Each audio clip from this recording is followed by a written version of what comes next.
옵티머스 사건 외에 라임 사건에 대해서도 지금 감찰 지시가 내려진 그런 상황인데, 이 라임 사건의 경우에는 이 사건의 핵심 범죄자인 옥중에 있는 김봉현 씨의 주장을 근거로 해서 이 감찰 지시가 이루어졌거든요. 그래서 야권에서는 그게 신빙성이 없다, 이 사람의 말이. 왜 그러냐면 이 김봉현 씨가 처음에는 여권 인사에 대해서 금품 로비를 했다라고 주장을 하다가 나중에는 또 말을 바꿔서 검찰, 그다음에 야권 인사들에 대해서 자기가 로비를 했다라고 이렇게 바꾸지 않았습니까? 그래서 과연 이 사람을 공익 제보자 취급하는 것이 맞는가라는 것에 대한 문제 제기도 있거든요. 이 김봉현 씨의 주장을 근거로 한 라임 사건에 대한 감찰 지시에 대해서는 어떻게 생각하십니까? 아까 제가 했던 것 좀 이어서 말도 좀 해야 되니까 먼저 좀 말씀을 좀 드리면, 그러니까 옵티머스 사건의 그 전파진흥원 수사 의뢰 사건을 보면은 아까 이제 조 변호사님도 말씀하셨지만 본인이 피해를 봐서 그 기관이 피해를 봐서 수사 의뢰한 건 아니다. 근데 우리가 이제 살펴보니까 이 투자 구조가 원래 이제 설명됐던 것하고 완전히 다르더라. 그래서 선량한 서민들이 많은 피해를 볼 것 같으니 우리가 공적 기관으로서 그 책임을 다하기 위해 수사 의뢰한다는 걸 명백히 밝혀요. 그리고 나서 이제 문제 있는 투자 구조에 대해서 그대로 그 설명을 합니다. 이런 식으로 투자가 되고 있다. 나중에 보면은 그 동일한 내용으로 남부지검에서 기소를 하죠.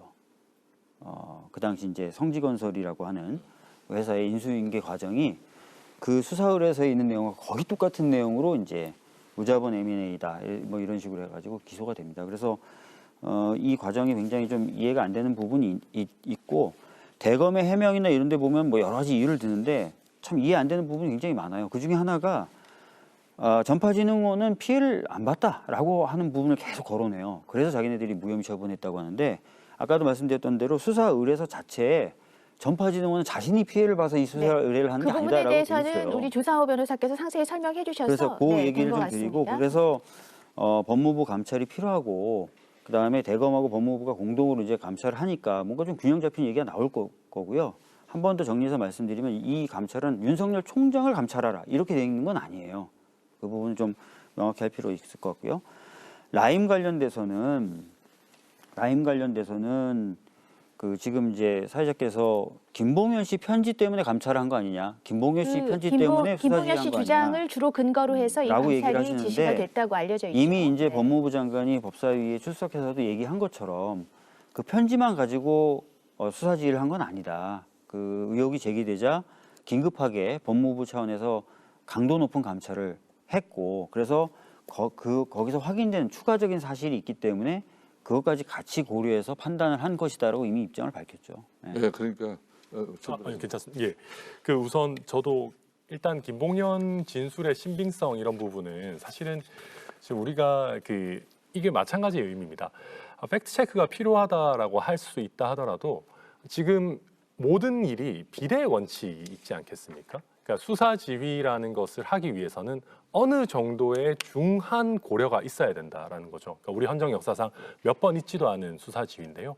특히나 라임에 대한 수사 지휘는 굉장히 독특한 형태로 이루어졌습니다. 검찰총장 여기에 대해서 관여하지 마라.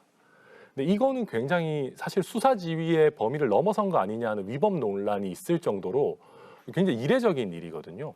그러면 이런 정도의 수사 지휘를 하기 위해서는 김봉현의 말이 주요한 단서가 됐다라고 하면 고작 이걸 가지고 검찰총장에 대해서 검찰총장의 수사 관여를 아예 배제하는 그런 형태의 수사 지휘를 할 수 있는 것인가라는 게 가장 큰 의문이 있고요.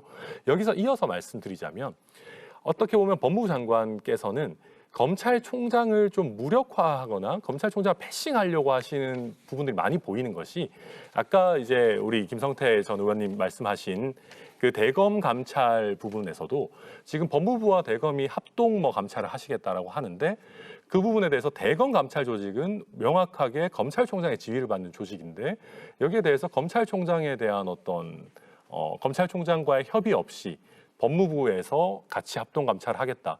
나아가서는 법무부로 검사들을 파견받아가지고 감찰을 더 본격적으로 하겠다라고 하는 이런 것들을 보면 검찰총장의 손발을 어떻게 보면 묶고 검찰 관여를 아예 하도록 하겠다라는 것이거든요. 근데 이게 위법하다라고까지 볼 수 있는 부분인 것이, 우리 검찰청법에 보면 검찰총장이 공무원에 대한 최고 책임자이지 않습니까? 그런데 여기에 대한 이런 지휘 감독, 특히 수사에 있어서 검찰총장의 관여를 전적으로 배제할 수 있을 것인가? 이거는 검찰청법에 의해서 검찰총장에게 부여된 권한을 어찌 보면 정지시키거나 박탈하거나 뭐 제한하는 그런 걸로까지 볼 수 있거든요. 이걸 과연 법무부 장관의 수사 지휘라는 부분으로 할 수 있는 것인가? 그런 의문이, 그런 위법 논란이 당연히 있고요. 이런 점까지 고려하면 라임에 대해서 검찰총장의 관여를 완전히 배제하는 것을 하는 것은 지나치다. 그렇게 봐야 되겠죠. 제가 말씀드리고 싶은 건 직무배제나 직무정지라 하면 일반적으로 모든 사건에서 손을 못 대게 하는 거예요. 근데 이 사건은 검찰총장이 그 공정성이나 그런 부분이 의심되는 부분들이 이미 확인이 되기 때문에 단서로서 이제 그 부분을 정말로 그런 단서가 실제로 사실로 확인되느냐 여부를 감찰을 통해서 확인할 수밖에 없거든요. 그렇기 때문에 그 부분에 대해서만 관여하지 말라고 하는 거예요. 그러면 과연 이게 위법이냐? 법무부 장관은 검찰총장을 구체적 사건에서 지휘할 수 있습니다. 어떻게? 지휘에서 빠지라고 지휘하는 거예요. 그러면 법무부 장관이 그래서 일선 수사팀, 라임 수사팀이라든가 일선 수사팀 거기에 뭐 지휘를 했나요? 안 했습니다. 검찰총장을 통해서만 할 수 있게 검찰청법에 되어 있기 때문에 일선 수사팀 검사들한테는 법무부 장관이 어떠한 지시도 하지 않았습니다. 그러니까 그 부분을 위법이라고 하는 거는 그러면 검찰총장이 문제가 됐을 때 도대체 어떻게 통제를 합니까? 그 부분을 빼야 되는 거 아닙니까? 그래 조 변호사님 지금 정말 좋은 지적을 해주신 거예요. 네. 그럼 앞으로 일선에 검사장을 하고 검찰총장이 말되면은 그러면 몇 년 지나고서도 충분하게 이 라임 오티머스 사건처럼 그때 이 제대로 수사 축소 부실 수사해가지고 이런 엄청난 국민적 피해가 있다면 반드시 또 다시 한번 또 찾아봐야 될 거 아니에요. 그럼 검찰총장 그때마다 이게 다 배제할 거예요? 그런 거 아니거든. 이거는 한마디로 추미애 법무부 장관이 라임 옵티머스가 이렇게 엄청난 국민적 피해로 이렇게 갔다 그러면은 이건 두 번 다시는 이런 일이 발생하지 않도록 바로잡기 위해서는 현직 검찰총장의 대검 감찰 조직을 총동원해서라도 명명백백하게 한번 밝혀봐라. 그런데도 불구하고 총장이 그 감찰 법무부 장관의 의견을 무시해버리고 그걸 묵살해버리고 자기 부하 직원들만 보호하는 조치를 했을 때 그럴 때 법무부 장관으로서 이 감찰 조직을 가지고 그걸 뒤다보는 게 그게 맞는 거예요. 그런데 지금 이미 이 연루 의혹이 있는 사람에게 감찰을 맡기는 것 자체가 정당할까요? 라임 옵티머스 사건에 그때 현직 중앙지검장이었다고 해가지고 지금 현직 검찰총장을 하에 그냥 여기서 배제시켜버리고 보고도 못하게 하고 그러니까 지금 이게 잘못됐다는 이야기예요. 제가 하는 이야기는. 제가 지금 그럼으로써 결론은 이 수사 라임 옵티머스의 감찰 최종 종착역은 윤석열 총장을 한마디로 찍어내기 위한 이런 감찰권을 동원한 압박이다. 이런 내용인 거예요. 그렇지 않고요. 이제 옵티머스 관련돼서 이제 전반적으로 아까 말씀드린 옵티머스에 대한 전파진흥원의 수사 의뢰 사건에 대해서는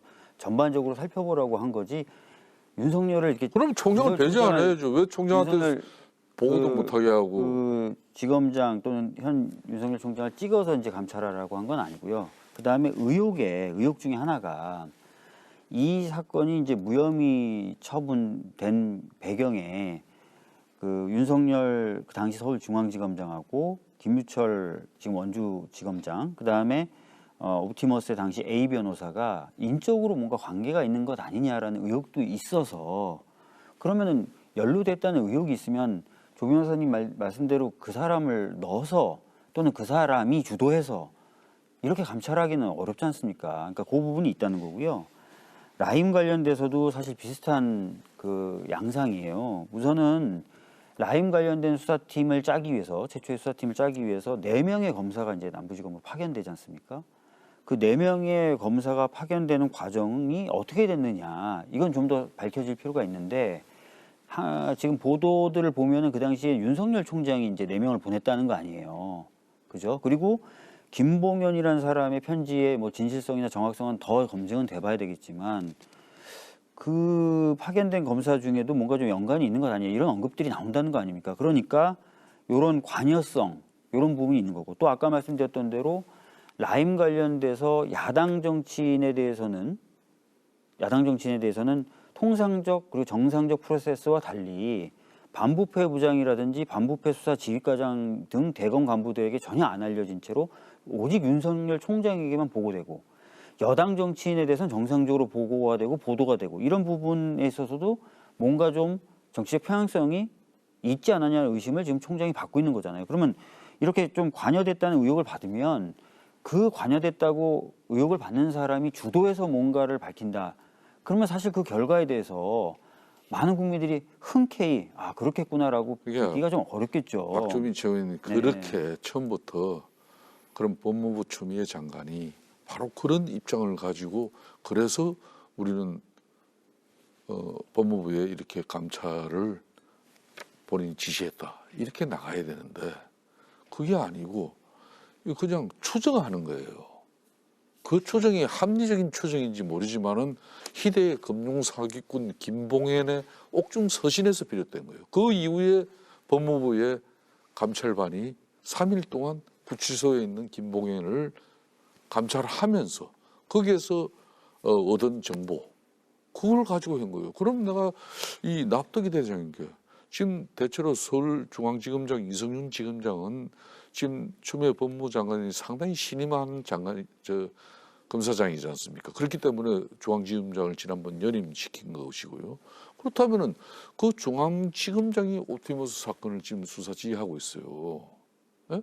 수사 지휘하면서 이걸 그럼 옵티머스 사건에 대해서 당시 중앙지검장인 윤석열 지검장이 이걸 부실 수사하도록 하고 수사를 축소한 그런 지시한 내용이 있는지 그걸 면밀하게 지금 현재 검찰 조직으로도 충분히 할 수 있는 거예요. 지금 현재 윤석열 총장 입장에서는 수족이 다 잘려 있는 마당인데 왜 그걸 그렇게 할 수 있음에도 불구하고 왜 굳이 법무부 장관이 이 감찰권을 행사해가지고 현직 총장이 분명히 지휘를 할 수 있는 대검 네. 감찰 조직을 그렇게 이 검찰 조직의 체계를 뭉거떨어 버린 거예요. 네, 한 번 수사- 이렇게 하면 끝나는 네. 건데 이게 아주 나쁜 갈래가 되는 거예요. 네.